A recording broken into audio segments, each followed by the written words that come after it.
नमस्कार दोस्तों। पिछले अध्याय में हमने महर्षि मांडव की कथा सुनी थी, जो कि सूली पर चढ़ा दिए गए थे और उसके बाद उन्होंने धर्मराज को कैसे श्राप दिया, हमने सब कुछ जाना। इस अध्याय में हम जानेंगे धृतराष्ट्र आदि के जन्म तथा भीष्म के धर्मपूर्ण शासन से कुरु देश की सर्वांगीण उन्नति का दिग्दर्शन।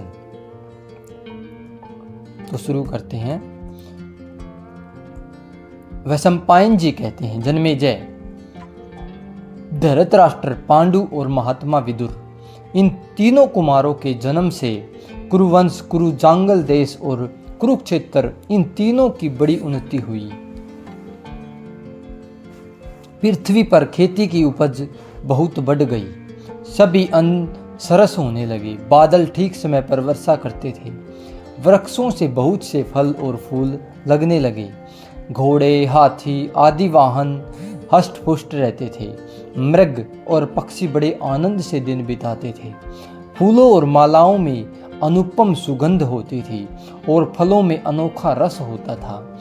सभी नगर व्यापार कुशल वैश्यों तथा शिल्पकारों में निपुण कारीगरों से भरे रहते थे। सूरवीर, विद्वान और संत सुखी हो गए। कोई भी मनुष्य डाकू नहीं था। पाप में रुचि रखने वाले लोगों का सर्वथा अभाव था। राष्ट्र के विभिन्न प्रांतों में सतयुग छा रहा था। उस समय की प्रजा सत्य व्रत के पालन में तत्पर हो स्वभावत यज्ञ कर्म में लगी रहती और धर्मानुकूल कर्मों में संलग्न रहकर एक दूसरे को प्रसन्न रखती हुई सदा उन्नति के पथ पर बढ़ती जाती थी। सब लोग अभिमान और क्रोध से रहित तथा लोभ से दूर रहने वाले थे। सभी एक दूसरे को प्रसन्न रखने की चेष्टा करते थे। लोगों के आचार व्यवहार में धर्म की ही प्रधानता थी। समुद्र की भांति सब प्रकार से भरा पूरा कौरव नगर मेघ समूहों के समान बड़े बड़े दरवाजों, फाटकों और गोपुरों सुशोभित था। सैकड़ों महलों से संयुक्त वह पूरी देवराज इंद्र की अमरावती के समान शोभा पाती थी। वहां के लोग नदियों, वनखंडों, बावलियों, छोटे छोटे जलाशयों, पर्वत शिखरों तथा रमणीय काननों में प्रसन्नतापूर्वक विहार करते थे।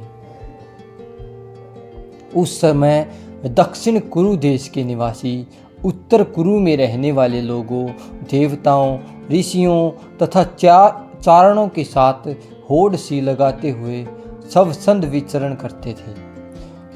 कौरवों द्वारा बढ़ाए हुए उस रमणीय जनपद में न तो कोई कंजूस था, न ही विधवा स्त्री देखी जाती थी।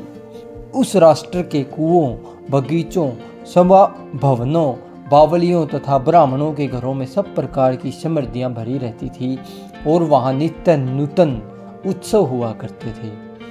जन्मेजय, भीष्म के द्वारा सब ओर से धर्मपूर्वक सुरक्षित भूमंडल में वह कुरु देश सैकड़ों देवस्थानों और यज्ञ स्तंभों से चिन्हित होने के कारण बड़ी शोभा पाता था।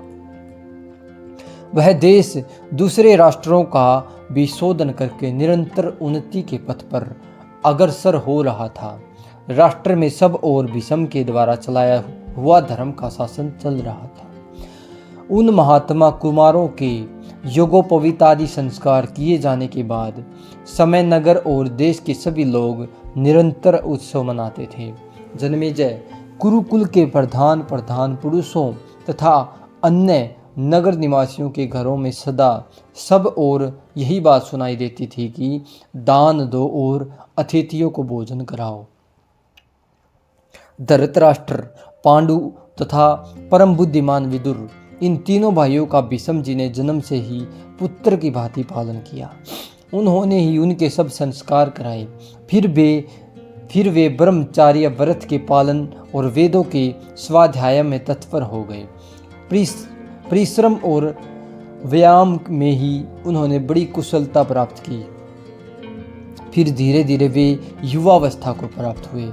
धनुर्वेद, घोड़े की सवारी, गदा युद्ध, ढाल, तलवार के प्रयोग, गज शिक्षा तथा नीति शास्त्र में वे तीनों भाई पारंगत हो गए।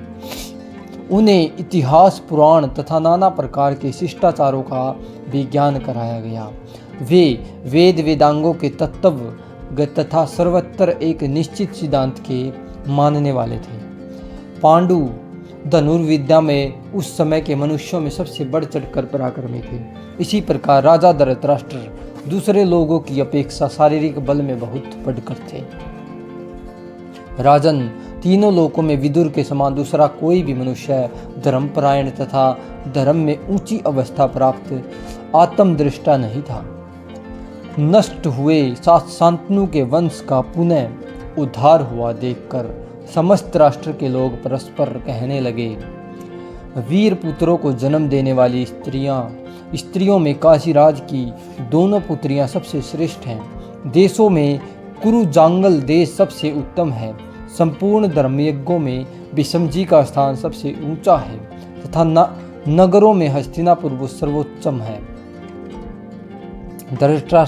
धृतराष्ट्र अंधे होने के कारण और विदुर जी पार्श्व शूद्रा के गर्भ से ब्राह्मण द्वारा उत्पन्न होने से राज्य न पा सके, अतः सबसे छोटे पांडु ही राजा हुए। एक समय की बात है, संपूर्ण नीतिज्ञ पुरुषों में श्रेष्ठ गंगानंदन विषम जी की धर्म के तत्व को जानने वाले विदुर जी ने इस प्रकार न्यायोचित वचन बोले। इस प्रकार श्री महाभारत आदि पर्व के अंतर्गत संभव पर्व में पांडु राज्याभिषेक एक अध्याय पूरा हुआ।